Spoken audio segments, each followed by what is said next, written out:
कि जो एनर्जी बाहर है, जो क्रिएटर है, उन्हीं का कहीं अंश अंदर है। हमें उसी को इन्वोक करना है। कुछ स्पेसिफिक साधना होती है श्मशान में, और ऐसा नहीं है कि जो अघोरी हम देखते हैं कि मूवीज़ में बैठे हैं और बहुत सारे कपाल की माला पहन ली, कपाल सामने रखे, उससे क्या होगा? अगर आपने दीक्षा नहीं लिया है, आपको कुंडलिनी अवेकनिंग करना और वो जो एनर्जी के साथ प्ले है पूरा तंत्र, अगर आपको वो नहीं आता है, तब तो फिर ऐसा ही हुआ, गूगल से कोई भी मंत्र उठा के आप चैंट कर रहे हो, कुछ होता नहीं है। नमस्कार दोस्तों, मिस्टिक इनसाइट्स क्लिप्स देखते रहिए to make yourself strong spiritually, physically, mentally and socially, and to get more updates subscribe the channel.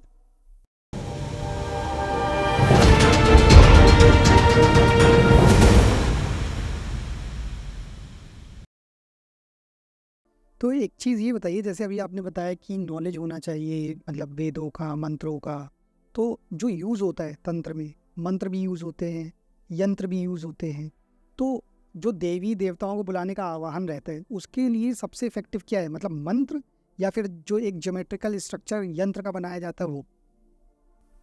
मंत्र जो है वो देवता का ही स्वरूप है, तो आप मंत्र से भी देवता को ही इन्वोक करते हो।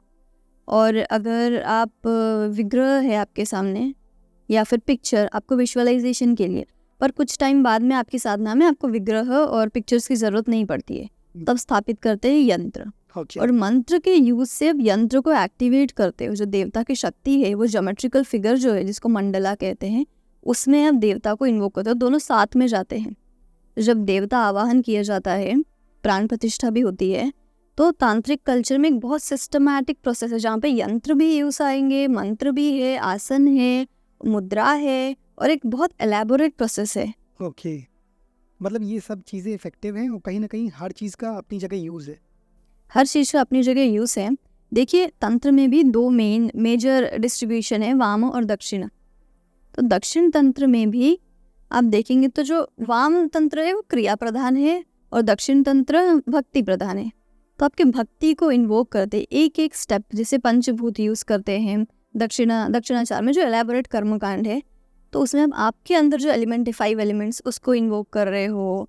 और उसके बाद में जैसे कि आप ध्यान करते हो, देवी देवता के ध्यान है पहले, तो आप विजुअलाइज कर रहे हो कि आप किनको बुलाना चाह रहे हो, किनको इन्वोक कर रहे हो। तो एक प्रोसेस है जिससे आपका भक्ति एक्टिवेट होता है, अनाहत चक्र।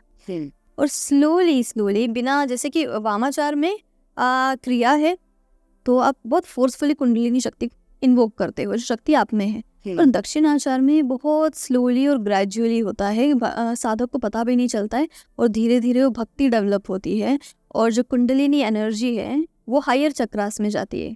हायर चक्रास में जाते हैं, तब जाके जो कर्म बंधन है उससे मुक्ति मिलती है। ओके, कुंडलिनी शक्ति जो है, इस पे तो मैं बात करूंगा, लेकिन आपने अभी एक वर्ड और यूज़ किया ना, मुद्राओं का। तो और मैंने इवन आपकी भी एक रील में देखा था कि आप पर्टिकुलर एक मुद्रा कर रही थी। तो ये मुद्रा क्या है, मतलब ये कितनी इंपॉर्टेंट है? क्योंकि अक्सर मैंने देखा है बहुत से महादेव के सामने जो साधक होते हैं वो एक स्पेशल मुद्रा करते हैं। क्या है ये चीज़? तो आप जब प्रणाम के लिए मुद्रा करते हो महादेव के सामने या फिर कोई शक्तिपीठ में, तो सिर्फ मुद्रा नहीं, मुद्रा के साथ में मंत्र भी होता है, प्रेयर्स भी होती है, साथ में एक साथ में चलने वाला कनेक्शन है वो। और जैसे हमारे ऋषि मुनि जब रिसर्च कर रहे थे कि हमारे एनलाइटमेंट के लिए क्या क्या यूज़ आ सकता है, तो उनको पता चला कि जो एनर्जी बाहर है, जो क्रिएटर है, उन्हीं का कहीं अंश अंदर है। हमें उसी को इन्वोक करना है। तो उन्होंने स्टडी किया बहुत सारे नाड़ी में जो एनर्जी ट्रैवल होती है, ईडा, पिंगला, सुषुम्ना से कुंडलिनी एक्टिवेट करते हैं तो मोक्ष मिलता है। तो नाड़ी शास्त्र जब उन्होंने पढ़ा तो पता चला कि उसको नाड़ी को कंट्रोल करने के लिए कुछ प्राणायाम है और कुछ मुद्रा है। अगर आप मुद्रा बनाते हैं खुद के फिंगर्स से, या फिर आप एक स्पेसिफिक आसन में बैठते हैं, तो आपको बहुत हेल्प होती है कुछ जो स्पेसिफिक चूसन साधना है उसके लिए। तो आपके अंदर के एनर्जी को कंट्रोल करने के लिए है। अक्सर मैंने देखा है कि ये जो तंत्र साधनाएं होती हैं ज़्यादातर शमशान में होती है। लोग शमशान में भी बहुत कुछ करते हैं, तो शमशान की इम्पोर्टेंस क्यों है तंत्र में? तो पहले तो ये जो रॉन्ग नॉलेज है हम उसको डिबंक करते हैं कि श्मशान साधना मोस्टली श्मशान में नहीं होती है। तंत्र साधना कुछ स्पेसिफिक साधना होती है श्मशान में, और ऐसा नहीं है कि जो अघोरी हम देखते हैं कि मूवीज़ में बैठे हैं और बहुत सारे कपाल की माला पहन ली, कपाल सामने रखे, उससे क्या होगा? नथिंग, दारू पी लिया, बैठे हैं, क्या होगा, कुछ नहीं। वहाँ पे असली में जो अघोरी है, जो तांत्रिक है, साधना करते हैं। और साधना श्मशान में क्यों होती है?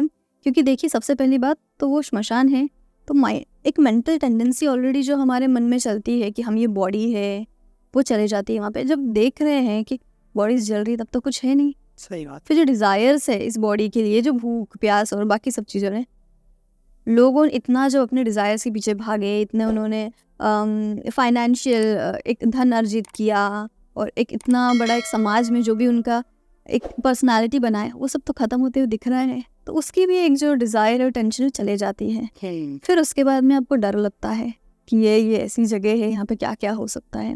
तो आपको फियर्स आते हैं। जब आपको डर आते हैं तो साधना में आप डर को सप्रेस नहीं करते, डर को आने देते हैं, आप डर को ओवरकम करते हैं। फिर उसके बाद में आपको इमेजेस दिखती है, फिर आपको स्किज़ोफ्रेनिया होता है कि मतलब भूत वगैरह दिखने भी लग जाते हैं। तो वो सब की भी बाद में ये होती है फर्स्ट स्टेज। ये कुछ सी फर्स्ट स्टेज जो तांत्रिक ओवरकम करते हैं, उसके बाद में फिर उनकी रियल साधना स्टार्ट होती है। और साधना रात को होती है क्योंकि एनवायरनमेंट बहुत शांत हो जाता है, सब लोग सो रहे हैं, एक कामनेस है एटमॉस्फेयर में। तो इसीलिए भी आपकी साधनाओं को हेल्प करते हैं श्मशान में अगर आप साधना करो तो। और मेडिटेशन के लिए सबसे बेस्ट जो जगह है वो श्मशान ही है। मैं ये नहीं बोल रही कि सब लोग वहाँ पे जाओ, पता है लोगों को डर लगता है, जिधर आपके लिए सूटेबल है आप वहीं पे साधना कीजिए। और कुछ लोगों हैं जो उस लेवल तक आ चुके हैं जिनको फियर और थॉट्स और उन सबको ओवरकम करना है, तो वो लोग को दीक्षा देते हैं और वो लोग जाके श्मशान में साधना करते हैं। ओके, आपने ये चीज़ जो बताई ना फियर वाली, इससे मैं एक चीज़ कनेक्ट कर पा रहा हूँ कि मतलब ये कहीं ना कहीं इसलिए भी कराया जाता होगा कि जैसे जैसे तंत्र में आप आगे बढ़ते हैं तो कहीं ना कहीं आप दूसरी डायमेंशंस की चीज़ें भी देखने लगते हैं। तो कभी फिर ऐसा ना हो कि अगर आपके अंदर फियर है ही है और आप देख ले, तो बहुत से फिर लोग अगर गुरु नहीं है तो लोग पागल भी हो जाते हैं, भटक जाते हैं। तो कहीं ना कहीं ये एक स्टेप बाय स्टेप प्रोसेस है, लॉजिकल बेस्ड वे। ट्रू, क्योंकि देखिए आपकी जो एनर्जी से जो पोटेंशियल है, सिद्धियाँ हैं, वो आपके अंदर ही है। आपके सारे चक्राउन डीएक्टिवेटेड बंद है, तो मानिए कि सिद्धि उनमें लॉक लगा है। अब आप साधना करेंगे तो एक एक लॉक खुलेगा और आपको बहुत सारे पावर्स आते जाएंगे। आपका गोल ये है सहस्रार के लिए मोक्ष, जहाँ पे शिव है और शक्ति है मूलाधार में। अब आप एक एक स्टेप में चढ़ के जाएंगे। पर अगर आपको दिखने लगे चीज़ें जो कि आज्ञा चक्र से रिलेटेड, आपको सब दिख रही है, तो ऑब्वियसली आप डर जाएंगे। अगर आपने साधना नहीं किया है, वो कैपेसिटी नहीं है। पर अगर आप सिस्टमैटिकली जाते हुए अगर आज्ञा चक्र एक्टिवेट होता है तो आपको डर नहीं लगेगा, क्योंकि आपने वो फेसेस ओवरकम कर दिए। नहीं तो फिर हाँ, जैसे लोगों पागल हो जाते हैं कुंडली ने अवेकनिंग में, बहुत सारे लोगों ने वो है। तो जैसे कुंडली अवेकनिंग की आपने इतनी इंपॉर्टेंस बताई है, तो तंत्र के पहले क्या व्यक्ति कुंडली के लिए एक्टिवेशन के लिए काम करना चाहिए क्या? ट्रू, देखिए जो तंत्र है, तंत्र साधना, कुंडलिनी अवेकनिंग जो कर सकता है, जिसको ये साइंस आता है, उन्हीं के लिए है। अगर आपने दीक्षा नहीं लिया है, आपको कुंडलिनी अवेकनिंग करना और वो जो एनर्जी के साथ प्ले है पूरा तंत्र, अगर आपको वो नहीं आता है, तब तो फिर ऐसा ही हुआ, गूगल से कोई भी मंत्र उठा के आप चैंट कर रहे हो, कुछ होता नहीं है, फिर से कुछ यूज़ नहीं है। चलिए, तंत्र में तो मानते हैं गुरु की ज़रूरत है, लेकिन अगर मान लीजिए कुंडली अवेकनिंग करना है तो लोग कहते हैं एक और पार्ट है कुंडली अवेकनिंग का, मेडिटेशन। तो अगर व्यक्ति खुद से धीरे धीरे मतलब अपने आप को एक अपर लेवल में ले जाना चाहे तो नहीं ले जा सकता क्या? खुद से मतलब खुद से एक नॉर्मल शुरुआत मेडिटेशन की, जिससे कम से कम मूलाधार एक्टिवेट होना शुरू करे, तो ये करना चाहिए या ये भी गुरु के अंडर में करना चाहिए? देखिए, कुंडलिनी अवेकनिंग एक ऐसा प्रोसेस है जहाँ पे आपको सिखाया जाता है प्रोसेस कि आपको कैसे नीचे से एनर्जी को सिस्टमैटिकली स्लोली सुषुम्ना के थ्रू सहस्रार तक लेके जाना है, कैसे आपको सुषुम्ना में एनर्जी को ट्रैवल करवाना है, राइट। उसमें आसन, प्राणायाम, मुद्रा, बंध, वो सब सिखाते हैं। और वो सब के थ्रू क्या करते हैं, एंड में बहुत घंटों तक की मेडिटेशन में हम जा सकते हैं। मेडिटेशन से क्या होगा, समाधि, और समाधि से आपको मुक्ति मिलेगी। पर बहुत कम ऐसे साधक हैं जो मेडिटेशन खुद कर सकते हैं। उनको मेडिटेशन करना चाहिए, उनको दीक्षा की जरूरत नहीं है, क्योंकि अल्टीमेटली गोल तो यही है कि आप मेडिटेशन कर पाओ, आप समाधि में जाओ। पर अगर ऐसे कोई साधक है जो मेडिटेशन कर सकते हैं, तो फिर आपकी कुंडलिनी ऑलरेडी खुद ही अवेकन हो जाएगी। और गुरु बहुत ज़रूरी है अगर आपको नॉलेज नहीं है। पर देखिए, रमणा महर्षि, उनके कोई गुरु नहीं थे, तो वो बोलते थे गुरु इज़ द सेल्फ। सेल्फ क्या है, जो हमारे आत्मा है, आत्मा कॉन्शियसनेस जो शुद्ध चैतन्य है, अगर आप एक प्योरिटी, आपका इंटेंशन प्योर है और आप सही रास्ते पे चल रहे हैं, तो आपको गाइडेंस ऑलरेडी ऊपर से मिल जाएगी। कोई ना कोई आपके रास्ते में आ जाएगा जो आपको गाइड कर देगा। आप बहुत डिटरमाइंड है कि मुझे यही चाहिए, आपको गुरु मिल जाएंगे। ओके।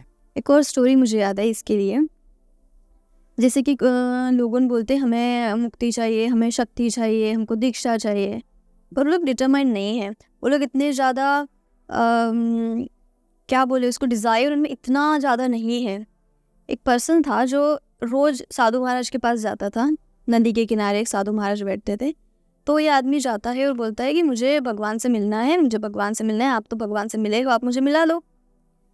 तो वो गुरु महाराज बोलते हैं कि ठीक है, कल आना, तुम कल आओ कल आओ। वो आदमी रोज़ जाता है, रोज़ परेशान करता था कि आप मुझे भगवान से नहीं मिला रहे हो, आप मुझे मिला दो। तो एक दिन वो गुरु महाराज ने बोला कि ठीक है, तुम एक काम करो, कल सुबह सुबह आओ।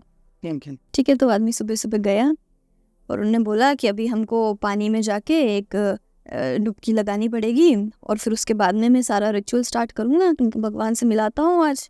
तो बोला ठीक है। तो गुरु महाराज ने बोला चलो मेरे साथ। वो लेके गए पानी में, और जैसे ही वो आदमी पानी के नीचे सिर किया, वो गुरु महाराज ने उसका सिर दबा दिया पानी के। ओके। कुछ सेकंड्स तक दबा के रखा। वो बहुत ईगर था बाहर निकलने के लिए, हाथ पैर सब हिला रहे। फिर उसको रिलीज़ किया और वो आदमी से पूछा कि तुम जब पानी के अंदर थे तो क्या थॉट था अंदर, क्या चाहिए था? बोला मुझे बस सांस चाहिए थी, मुझे ब्रेथ नहीं आ रही थी, बस मेरे दिमाग में वही था। तो बोला कि जिस दिन तुमको भगवान के लिए भी इतना डिज़ायर आ जाएगा कि तुमको भगवान के अलावा और कुछ दिखेगा ही नहीं, उस सेकंड भगवान आ जाएंगे। तो ये किसी भी फील्ड में हो, कुंडलिनी के लिए, तंत्र के लिए, जो भी स्पिरिचुअल फील्ड है या फिर स्पिरिचुअलिटी से बाहर भी जो भी लोगों का डिज़ायर है, वो अगर आप इतने ज़्यादा डिटरमाइंड हो और बहुत ज़्यादा आपने आपकी सारे एनर्जी उसी पे कॉन्सेंट्रेट करके रखे हैं, तो वो हो जाता है। गुरु आपके सामने आ जाएंगे, एक सेकंड नहीं लगेगा डिले का। ओके, मतलब खुद को प्रिपेयर करना पड़ेगा। एग्जैक्टली।